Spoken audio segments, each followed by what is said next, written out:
Okay. All Are we set. set now? Okay. We're all set. Okay. All right. Let me start the meeting of the March 16th meeting of the Southborough Zoning Board of Appeals with a statement from the agenda pursuant to Chapter 20 of the Acts of 2021, an act relative to extending certain COVID-19 measures adopted during the state of emergency, signed into law on June 16th, 2021. This meeting will be conducted via remote participation. No in-person attendance by members of the public will be permitted. It may be watched or people may participate in the meeting remotely with a meeting link at www.southboroughtown.com/remote meetings. Okay, so welcome to the ZBA meeting for the 16th. We had one application on the agenda that has been withdrawn. That is for 17 Main Street by St. Mark's School. So we will not be discussing that in the call this evening. So if that's what you dialed in for, you don't need to stay on because there is no hearing on it. I don't know if I see need to permit anybody in. Like there's no real discussion, right? So we can just move right on to the agenda. So item 1 is approval of meeting minutes dated January 19th, 2022. So I don't know, they're pretty uneventful meeting minutes. I don't know if everybody had the opportunity to take a look at them. It would not take much time if you didn't already. It's basically saying, like I said, there was no hearing in there. So the meeting minutes are essentially approval of the meeting minutes from October 20th, and then discussion of the next meeting for February 16th, which we agreed to move to this evening because there were no applications. So again, it's pretty uneventful. So so I don't know if there's any discussion from any of the members when it comes to the minutes. I just wanted to state that I did find just a small clerical error at the end. The list of documents, I incorrectly put ZBA meeting minutes October 20th of 2022. So I did update that to reflect 2021. Okay, all right. So for us to vote to approve the minutes, it'll have to be as amended. Yes. Okay. So if there is no discussion and nobody has any concerns with the minutes, then I think we should take a motion to approve the minutes as modified by Kelly. I'll move that. Seconded. Okay, we have a motion to approve the meeting minutes with the edits from Kelly. We have a second, so all in favor, respond with aye. Doris? Aye. Debbie? Aye. Craig? Aye. Mike? Aye. And Jamie? Aye. All right, and that's aye for me as well. So the meeting minutes from January 19th are approved. The next item we have on the agenda is discussion of clerical changes to special permit and variance applications. So is that an update where you can share some information, Kelly? Yes. So upon further review, it's actually specifically regarding the special permit application. It looks as though the variance application had already been updated and amended, but what we were running into as far as in the special permit process is that the paperwork reflects the resident needing 10 hard copies of the special permit application, and my suggestion is to change that to 2 hard copies so that the town clerk will have a hard copy and then we can have a hard copy, and then if they wanted a third they could have that. But having 10 when we have everything electronically at this time doesn't really make a lot of sense. That was the one change that I thought would make a lot of sense, as well as the building inspector / zoning officer's opinion on the activity. It states that it must be provided with the application, but what we've been doing is kind of having a little bit of a informal meeting with the resident prior to submitting the application, so that we have a little bit of an idea of if it's going to be a variance, if it's going to be a special permit. And so my idea was just to put, after having a formal meeting, we would accept the zoning officer's opinion on it. And then the last change is just that it used to be that the resident or applicant was the one to send the hearing notices to the abutters. And we have changed it to me being the ZBA assistant, I send that out. They still are responsible for obtaining the list of abutters, but they provide that in the application, and then we send it out for them. Just a better way to keep track and make sure that gets done. Right. Yeah, I'm honestly, I'm a little surprised it was ever that way, that the applicant had the responsibility to notify the abutters. That's surprising to me. Yeah. Yeah. Okay. You don't want people to show up, you don't send them notice. Yeah. Well, right, exactly. Yeah. Oops, forgot to do that. Okay. Any concerns with the change from 10 copies to 2? I endorse what Kelly's saying. We do everything electronically anyway. I can't see the need for 10 copies of the thing. It's just a waste of paper. Yeah. Yep, I agree. Okay. All right. Was there? Yeah, I had a comment on the second one, Dave, if I can move to the second. Oh, sorry, are you done with everybody? Okay. No. with the first? I was just recalling her other item is regarding that meeting and that language. So go ahead, Debbie. Well, my only thought was that there could be a proponent like a developer that doesn't need a meeting. And so I wouldn't want to put in language that says that they have to have a meeting. Is it flexibly kind of written so that you don't have to have a meeting if the applicant doesn't need a meeting? Or how does that go? Well, the way that it's stated is that a copy of the opinion of the proposed activity must be provided with the application. And like you said, a developer is, somebody that's not necessarily going to need to have that formal meeting. But when it comes to a resident that's never gone through the process before and doesn't necessarily know which way to go, we figured it made sense to have them come in. I don't know how we can kind of. Well, Yeah, I think you're just looking for some flexibility in the statement, Debbie, right? Like either a formal meeting or the opinion of the zoning board enforcer, right? Yeah, because is this the opinion of the building inspector with a denial that it's going to go to the ZBA for appeal?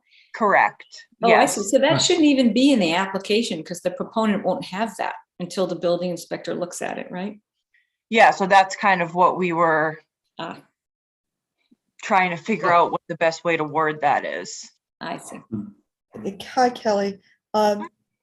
Could you just read that to me and say must suggested? Can we just get that word replaced? More flexible?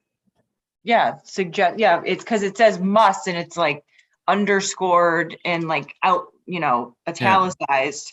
So I think that's where a lot of people see that and they're like, well, how do I get this opinion when I've never even talked to Right. I've never talked with Laurie before. Right. It So, seems more like a should than a shall. Yeah, I like that thought. I think that makes a lot of sense. Okay. Yeah. Oh, those are good points. So I'll update that and I'll send it all out. Okay. So we'll get the written copy of it for our review. Yeah. Okay, that makes sense. Well, Kelly, did could you reread the third point? Because I think we covered the first two, and then make sure any comments on the third point. The way that it's written right now is the applicant or their agent or representative is responsible for sending with confirmation of delivery copies of the notice of the hearing to all the abutters on the certified abutters list at least 2 weeks prior to the hearing. Documentation of this mailing and delivery receipts for the abutter notices must be submitted to the building department prior to the hearing. Right. And so I think it hasn't come up with me because I haven't had a hearing yet, but this was kind of the advice of Katie Berry, who was formerly in this position, that it made a lot more sense for the ZBA assistant to be the one to send those mailings out. Yeah. The only thing I see about that is, I think it still is the responsibility of the applicant, but that you're doing it for them. So, I mean, is that word, do we know if that wording is anywhere else? Like in it seems like that's almost legal Like in- language. Like in Yeah, the state code? yeah. I know in other municipalities that I deal with, the municipality takes care of it. Okay. It's definitely mixed. It's a mixed bag. So I've seen many towns that still say, and in some small cities, they're like, nope, you do this. Other do it the opposite. It's definitely not uniform. Okay.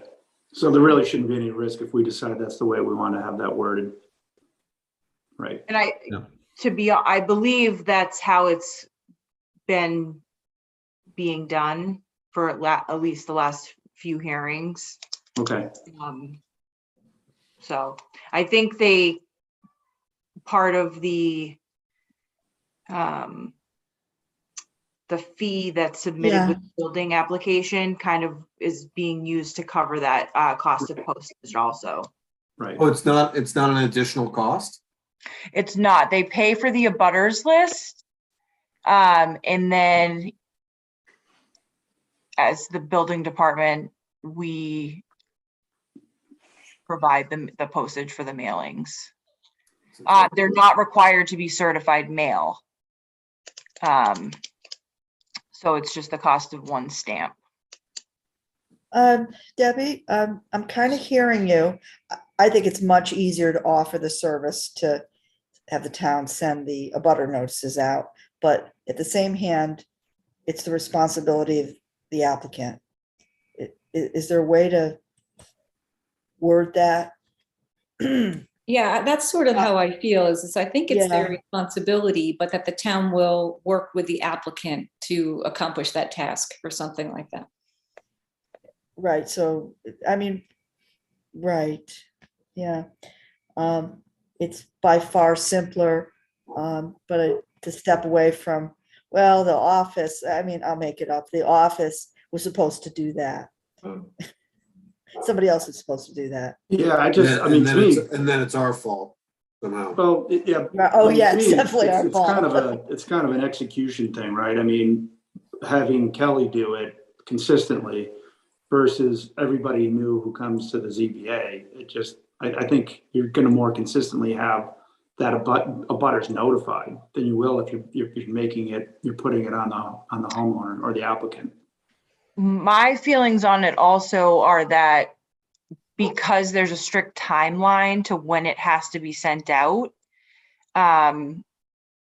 just working these past few months with St. Mark's and kind of going through these steps, it can be difficult to get the applicant to do things in the timeline that we need them to do it. For example, the newspaper hearing notice that has to go out, that is now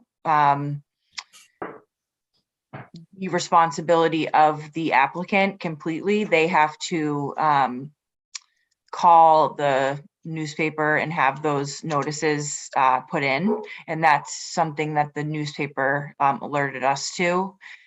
And that was a little bit of a challenge, or it can be, it gets a little bit, did you reach out to this person? And then they're saying yes, but the newspaper saying no, and kind of, just being able to do it myself just streamlines it, because I know that Right. it's getting done, and it's getting done within the timelines that the town requires. Right. And that's what I mean about one person doing it consistently versus Right. every applicant who comes to the town hall. Like, I And these, understand. and these like, costs are gonna be covered by the Yeah, fees. That's my only concern, is that me this too. didn't work on, Right, it should be covered in the fees, Like- correct? you know, it's just, I don't know. Yeah, and depending on how many butters there are, I mean, it could be a lot of people. If it's, a St. Mark's or one of these huge properties that has a lot of the butters. That's the printer, the toner, that's the, I don't, Certified mail, Yeah, that's costly. It's, every time you go to certify, it's well, on the it bottom. doesn't, we don't believe it It's should It's also not, also be it's not certified not anymore. certified. And we should remember that this has been the practice. So either we're changing the practice or we're changing the wording. Right. Yeah, no, it has not been certified mail. Ever, no? It has been, but not in the recent, not recently, I would say. David, I hear you. I think we're talking about changing the wording, not budgeting the costs, so we'll kind of, Yep. I'll draw from that thought. Yeah, and again, remember, we're talking about the application, right? We're not talking about state, mandated language or zoning code. It's in an application, so, Correct. okay. Was that it, Kelly, or was there anything anybody else wanted to have some discussion on? That was all I had as far as that goes. I don't know if anybody else wants to add anything, but I mean, myself, I think I would probably have more to say with a written copy. Like, when you make that modification, you send it out. Certainly, I think that's just a better medium to look at that and make sure we all understand what you're trying to do. yeah, I'll work on that and then I'll send it out. Okay. Okay. If we're set there, then the next item on the agenda was discussion of requirements for 10 Jericho Hill Road variance. And is the only question there the requirement on a plan from the applicant? So that's the thing. We had a resident that inquired about adding a shed to his property, and it's directly on his property line. And his concern was that if does he have to get a certified stamped site plan, because he feels as though it's gonna end up costing him more to do that than the cost of what he's trying to do. And so I don't know if this is something, one, that can even be discussed, because he hasn't submitted anything to us. He keeps saying that he's going to, but I think the whole process might have deterred him. So I know Mike had sent me an email in regards to this, just stating, I printed it out, but I can't find it right now.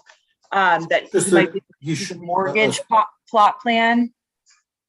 in Massachusetts, when you purchase a home, title companies and the lender will require what's called a mortgage inspection plan. And so what they do is they take the recorded site plan, send an engineer on site, do a visual inspection of the property to look for any visible encroachments or issues. And they're pretty accurate. Like, so for my home, my little postage stamp lot on Deerfoot Road, they're like, you've probably got an encroachment here. We don't know that. You'll have to get a survey, but and it was 16 inches off. So, they know what they're doing. And this is something I order every single day with purchases. So he'll either have them from his records, or if he doesn't, he can contact his closing attorney who did his purchase, and they should have that record. His worst case scenario, I can give you guys, 1, 2, 3 of the engineer companies that we use, and it's a reasonable, it's $175 or what we're charging for them. So Okay. So I think I'll probably reach out to him. Yeah, and if he has any questions, Yeah. reach out, but it should be in his closing packet. Yeah, I was gonna say, I think we've done this before where they don't have to get an engineered, brand new survey, like you said, Mike. Definitely not. I mean, that's typically real money. Right, and that's typically, like you said, it's part of the package.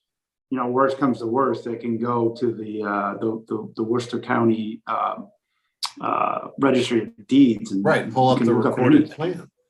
Right. Yeah, I don't see the need to hire an engineer just to Definitely not. survey the property. That's overkill.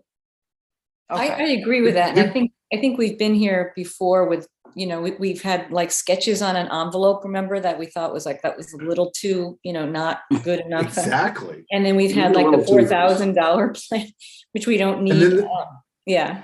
then there was the swimming pool on like the side setback. Oh, boy. There was nothing done. So Yeah. So, but what would we be asking, like in this situation, we allow then the applicant to just sort of draw on the mortgage plan, plot plan, like here's my Right. shed 10 by 12, and I Right. measured it. Okay. So we're really not asking that he spend a lot of money, that Okay. there should Correct. be a plan. And, I have to say too, that I think we've also maybe had people go online to our GIS online. I don't know if that is suitable, but it's like woefully out of date, which is, I think it needs to be updated, but I don't know. Would we accept a GIS if he just wants to go online? And if I could interject, that the engineered plot plans are really the better way, just because a lot of times they're super dated. Whether we as closing attorneys don't use GIS or the recorded plan at the registry because there can be missing intervening documents. So typically most people turn over their homes with some regularity. And so those mortgage inspection plans for my seat is definitely worth more than even the registry of deeds or the GIS. Those are, hey, if we don't have it, they refuse to order it, then let's check the recorded plan or the GIS at that point. Those I think should be our fallback position. The mortgage inspection plan. If they've purchased their house anytime within the last, I've been doing this 20 years, they should Right. have or should have access to it. And Right. it's already paid for, in all seriousness. Right. And they're- Agreed. If not, they can contact their attorney and resend it to them. All right. So I'll reach back out to him and just let him know that he doesn't need Any to. questions, Kelly? Just be like, hey, there's a guy on our board. This is breakfast, lunch, and dinner for him. Can walk you through. Okay. He may even have it in an old email from his I attorney. guarantee you, Someone. if he bought it recently, that's where it is. We send They- it. I know that they've been there since at least 2015. Because I went through They've some. got it. And if not, their attorney's got it. Who did the purchase. They just do. Okay. All right. We good with that subject? Okay, next item on the agenda, discussion of master plan committee updates. Debbie, what do you have to share with us? okay, so as you know, I'm the ad hoc ZBA appointee to the, I guess it's the 2020 or 2021 master plan. And I just wanted to just give you a quick snapshot. I'm not sure, if anybody's been following with the minutes. Master Plan Committee is quite a large group, actually. It's hosted by the Planning Board. Mimi Luttrell runs the meetings. Essentially, I'm coming in at pretty much the end of the process. So they have quite a number of people been working on it for a couple of years. So it started with a 2019 vision survey and other with input from boards and committees and departments. Other groups have additional surveys, like EDC has done surveys over the years. So using that input, they've basically putting it into the master plan. So this is supposed to be a document that outlines not just the vision for the next 10 years, but kind of introduces a little bit about like what were the goals and objectives from the last 10 years, and did we meet those goals, or what's been done in the last 10 years. Just briefly, there are 8 chapters. The first one is sort of a vision and goal, but the others are, and this is a little bit different than past years, land use and zoning, housing, economic development, open space, natural resource and recreation, circulation and transportation, community, historical and cultural, and public services, resiliency, and schools. So it's a little bit different than in the past. Another thing that they've tried to do is really get the input from, you can tell this is going to be EDC, SHOPC, planning board, the schools. There's a lot of input that's gone into this. And to really put together some goals and objectives for each of these 7 chapters that are, yes, that can be implemented essentially over the next 10 years. And so just as an example, there's, for example, on land use and zoning that has come out of this process, there's 14 recommendations, 4 goals and 14 recommendations. In open space, there's 61 recommendations. EDC has 25 recommendations. So, and the idea is to, finalize this master plan. I think that they're hoping to have it by town meeting. It's going to be available, I believe, in paper and also electronic. And each of these chapters are in the minutes. If you are looking to see what are these chapters looking like, there's a Google Drive that is included with the minutes, and you can go in there and take a look. And a fun part of this right now is there's going to be a photo kind of a contest, to add photos to each of these chapters. That's going to be advertised pretty soon, probably on the town website, blog, and other places. But it's really coming together, and the idea is to have something by final. And I believe it's going to be called the 2021 master plan, even though it's 2022, they almost made it. It's been an enormous amount of work for the people. Some people have been on it for the entire 2 years, and others have come off and come on. So there's, I would say, dozens and dozens. I don't know how many people who have contributed. And yeah, and I think it's, I personally think it's very nice. I don't know if anybody remembers that the last master plan was written by a consultant, and it was a huge undertaking, and it was $100,000 and a huge amount of time and work. And so this one, I think that the idea was, it hits more close to home. People are more closely held to it, and they really were able to contribute to the goals and the recommendations. And it was a lot of cross, just the little pieces that I've been involved in. It was only, a number of months. There's really been quite a lot of cross, discussion from all members in coming up with like the suggestions to move forward. So so expect to see it pretty soon, and should be just before town meeting in May. Yeah. Does anybody have any? I vote that the ZBA image is like a confused, angry person. Well, I think I know that, some of I think there's going to be some guidance on the photos. I mean, like, for example, on open space, you can imagine that there could be like, a trail or, breakneck hill, or it could be a family taking a hike or something like that. So, I mean, I think it's going to be a lot of fun to see some of the photos coming in to go into the final product. Yeah. Okay. Yeah. Thanks, Debbie. Thanks for your time on that, Debbie. Yeah, thank you. And it's been a lot of fun. As I said, I'm coming in at the end. There's people who have been really, really thinking through, trying to fix a lot of, looking for opportunities, I would say, fixing some things along the way, making our communities, better, more connected. And it's all based on a survey.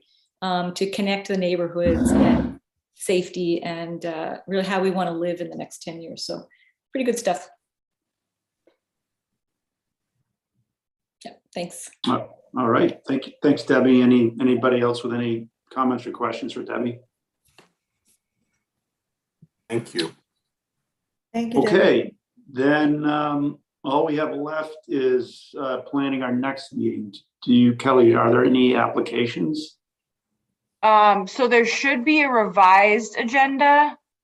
There is a fifth point on it that Debbie brought to my attention yesterday. Oh. It's board comments on Article 28. So I'll just give a little brief introduction. I think all the boards and committees received a message from Andrew Dennington having to do with any sort of increased transparency on the boards and committees if there's a change in any of their rules and regulations, that they post it, I think, with a 14-day notice and open it to the public.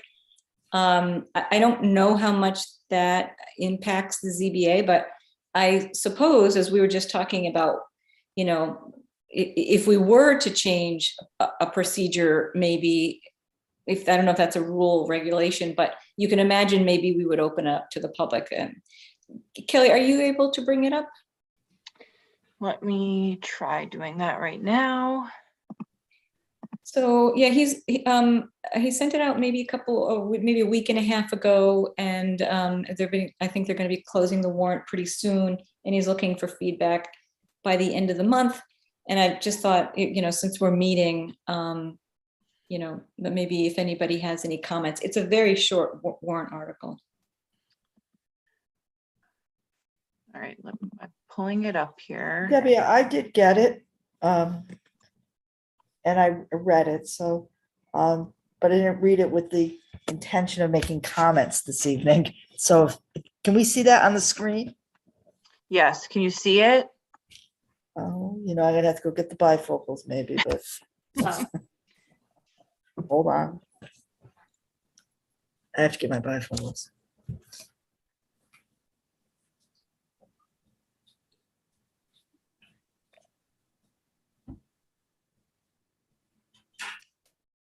And I think I had heard that he's received some comments. So this is the original note that went out. This isn't anything that's been revised. If he's revised it, I don't know what that might look like yet.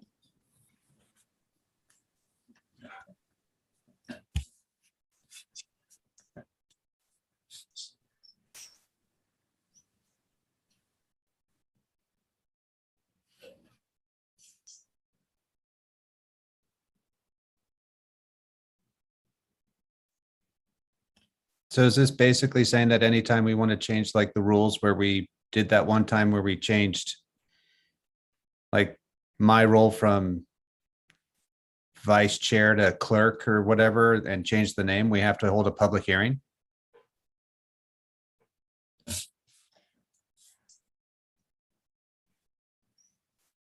Well, would it be, is it more about the rules?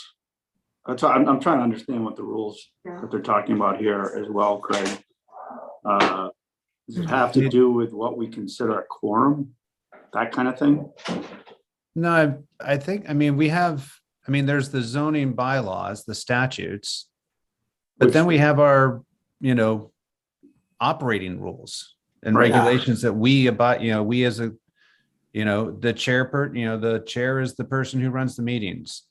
If the chair cannot make it, the chair assigns it to somebody else, you know, those sorts of things. Like it's just kind of like our operating rules that don't, you know, like one of the things we did is like, we changed it to allow Doris and Jamie to make comments. They can't vote if we have a full board, but they can make comments. We changed that as a rule and as part of our rules and regulations.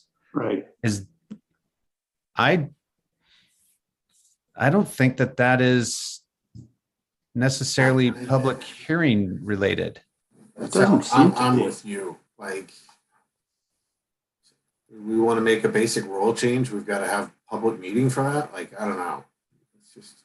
I couldn't think of anything, to be honest, when I saw this. I didn't think that, I couldn't think of anything that applied to the ZBA. I think I might have heard the Board of Health say that they might be making rules like about masks or social distancing. And if and those are changing, right? So, and if they're changing, I think one of I need to the. get my dad a whole bunch of new technology, Well, but I'm hoping he's still frozen while I said that. one of the comments I think that they said is that, okay, if they have to require masks, let's say because of the pandemic again, then they can't have a 14-day, waiting period while the public meets. So I think I heard that at one of their meetings. And so that I think is one of that's within their purview. That's kind of like that's some rulemaking that they're allowed to do because of the role that they play. I couldn't think of anything, to be honest, for ZBA. I mean, I was thinking, since we were talking about like whether a mortgage plot or a certified plot, like let's say we change our rules and we now say, oh, you have to have a certified, plot plan. Well, which I don't think we would do, of course, because that's never been the process. But that might be something where, let's say if a board tried to do something like that, that maybe they would want to let the public know that, hey, we're going to be changing this. It's going to be now, we want to do this other thing, and you have a right to comment. Yeah, I think the use of any rules or regulations seems very broad. Right, because to me, like some of the rules and regulations by which we operate the meeting seem to me like, that doesn't have necessarily an impact on the public so much. Now, what Debbie just mentioned, if you said, well, we're going to make it so that you have to get a engineer stamped plot plan, that impacts the public, and I can see there being a hearing on that. But just the operating sort of rules for the meeting, I would agree that I can't see having a hearing on any change of that nature. But then, this isn't our concern, but for instance, the mask policy, like Debbie said, well, you might not have 2 weeks to, not have it, but it would be more prudent to do it immediately once the health board decides it's needed. And now they're basically saying you're not going to be able to do that. Yeah, I think that was one of the, that's the only comment that I've heard so far about this. And Andrew might have others because he's collecting comments. I mean, the intent is, what I know is that it's, to make it more transparent to the public when there is a rule change. I have to say, as one, board member here on this board, I don't really know of too many or any rules that really, impact the public that we do. I mean, these are sort of, every committee and board has their own sort of like ways of doing work, Where's the word all, Jamie? I think you said that it's kind of it says broad. Any prior to the adoption of, it's the second paragraph under the article. Prior to the adoption of any rules or regulations. Yeah, any rules or regulations. Whether pursuant to state law or local bylaw. Yeah. We could suggest a different wording. I have problem, as all of you have mentioned, this could slow things down terribly for administrative type rules, which is mostly what I've been seeing that we address. And if you say any rule, the definition is very broad, but maybe non-administrative rules. I mean, it's a suggestion. I think it's, my view is that whenever we do that, we do it in our meeting. Oh, right. So it's on the agenda.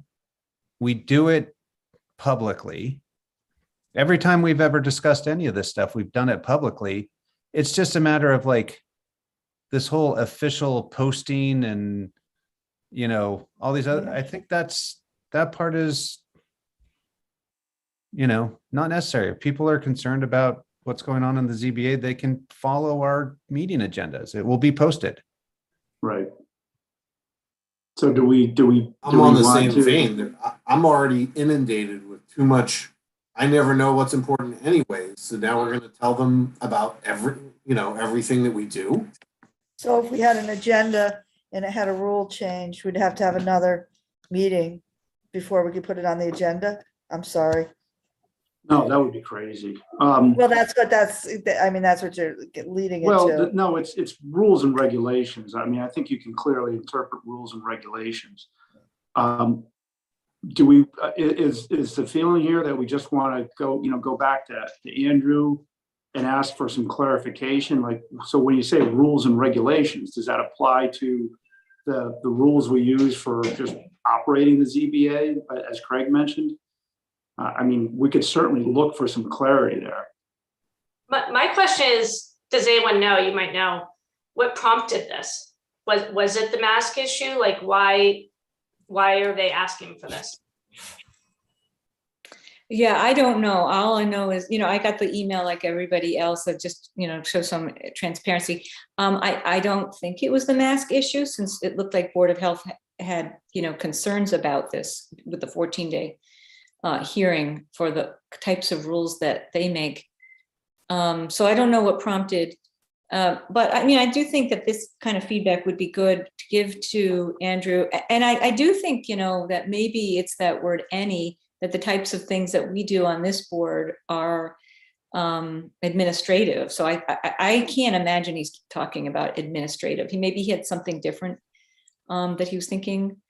Does he want a response from us as a board or us individually? What are we looking for here? Because I'm running tight on time to be. Yeah, I agree, Mike. I mean, to me, that's what I'm looking for. I think I can certainly respond and say, Andrew, this is the question we have. Does this apply to administrative rules that we apply in how we, run our meetings? Like, can we get clarity on what rules and regulations are? I would like to think Andrew, having been on the ZBA for a long time and the chair, would understand pretty clearly how that would apply to the ZBA. And I'm also curious, like, how this came about. What made them come to the decision that we needed this rule? Because there's got to be some reasoning behind it, and I'm curious what it is. Yeah, I'm not opposed to asking that question as well. Yeah, I think that would be great. I can't really see that it applies, especially I don't imagine it applies to administrative procedure. I wouldn't think so, but I can ask for clarity on that. And maybe that's our point, that maybe that's what we clarify, that say that we hope that this, we wouldn't support that, or, we think maybe that wording could be clarified, that any is too broad. It sounds like that's the kind of feeling, the sentiment. And maybe he's gotten that feedback from other boards too, so. That's very possible. Yeah. Okay. All right. Well, thanks for bringing that to my attention. I would have missed it as well. Yeah. Okay. Thanks, Dave. So you just going to respond to Andrew then, Dave? You don't need anything else? Yeah, I think I've got it. I think we're just looking for some clarification. Can we clarify what rules this applies to? Does this apply to administrative rules that we'd normally use in how we operate, how we run our meetings? And then also just ask them, can you just clarify what drove the need for this article? What's the driver that would necessitate such a kind of broadly worded article? Yeah, and I mean, just thinking what Jamie was saying, I have to imagine that, or one of the other members was saying, I have to imagine it's a procedure that impacts the public somehow. Right. That they I can't see the way we open and close. I mean, that's internal. How does that impact anybody? But yeah. Okay. Okay. I think that's good, unless somebody had something else they wanted to throw in there. We don't have Paul with us, and we know the valuable function that Paul performs at this stage of the meeting. So, well, I did hear from Paul. You did. He's down on the Cape. He was in a meeting that ran long, and the connection down there is spotty, so he was having trouble getting it. So I told him not to worry. Okay. Did we confirm that our next meeting is the 27th? Correct. Yeah. Okay. Well, I will take Paul's spot if no one minds. I just have one thing to say about the 27th. So we skipped our February meeting because we didn't have anything on the agenda. However, I did receive a notice that the meeting minutes had not been received from the January meeting within a certain timeline, which was 45 days, which I believe is something new because we went from October to January with no minutes being posted. So even if we do just a quick meeting to get the minutes from this meeting posted, I think that's in the best interest so that we're not Okay, behind on that. I think that's okay, yep. Okay. All right, Craig, now you're up. Okay. I move to adjourn. Do we have a second? I second. All right, we have a motion to adjourn and a second. All in favor, respond with aye. Aye. Doris, Aye. Debbie, Aye. Craig, Aye. Mike, I. Jamie, Aye. all right, and Williams, aye. Great. Thanks very much, See y'all. everybody. Bye. Yeah, take care. Have a good evening. Yeah. Bye. Good Bye. good evening. Good night.